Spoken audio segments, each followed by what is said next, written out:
The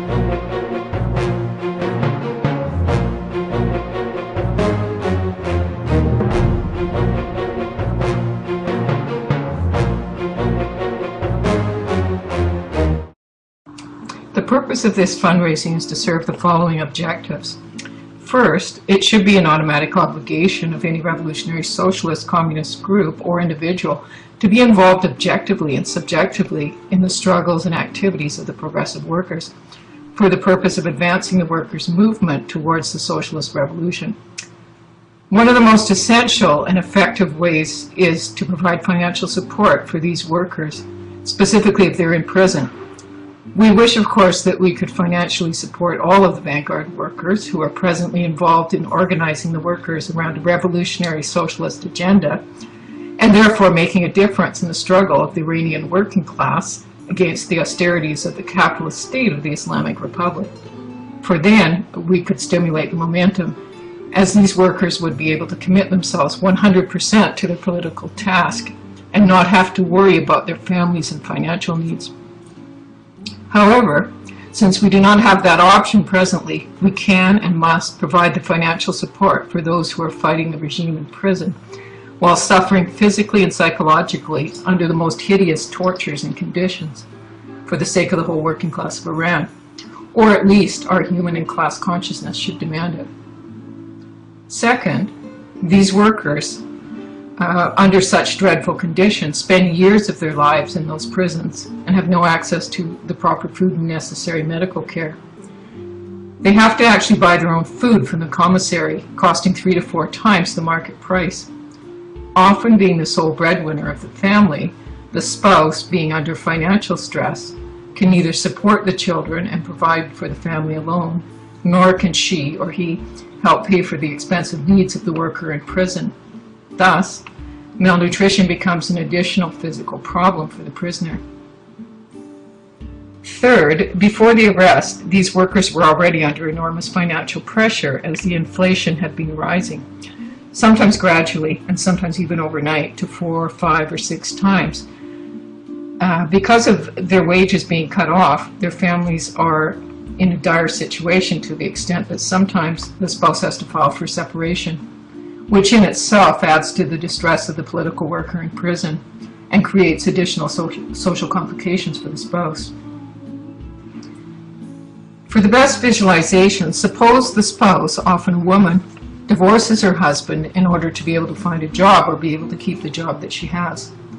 But that's not enough to keep up with the cost of even the most immediate necessities. Thus, she often has to turn to her own family for help.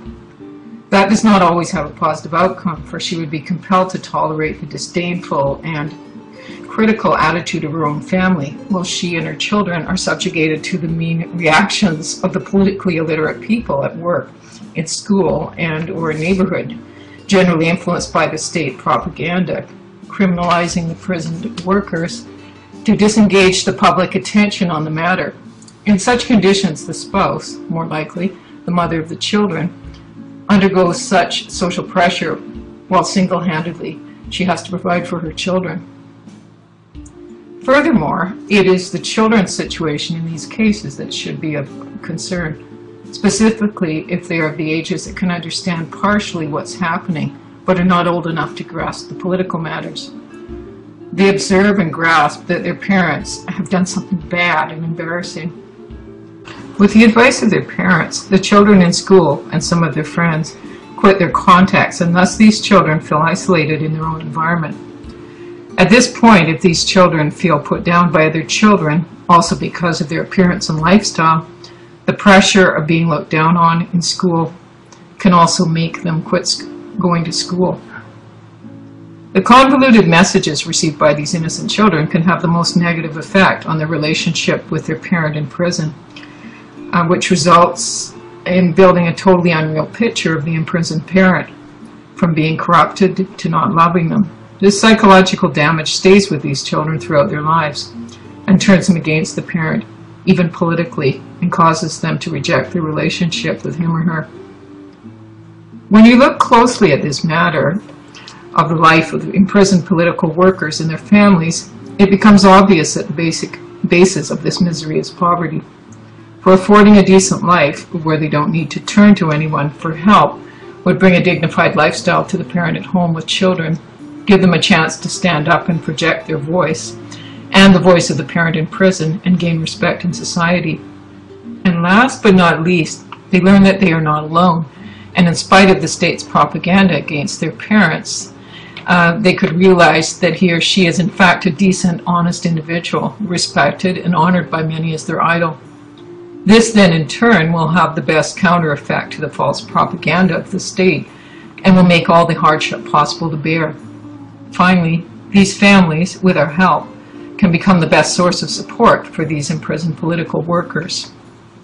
Our international help, no matter how minimal, will shout to these political prisoners and their families that they are not alone and are supported vastly on an international basis, which in itself is the best possible way to show our solidarity with these workers and their families against the capitalist state of the Islamic Republic of Iran. Therefore, any support you can provide to our cause would be greatly appreciated.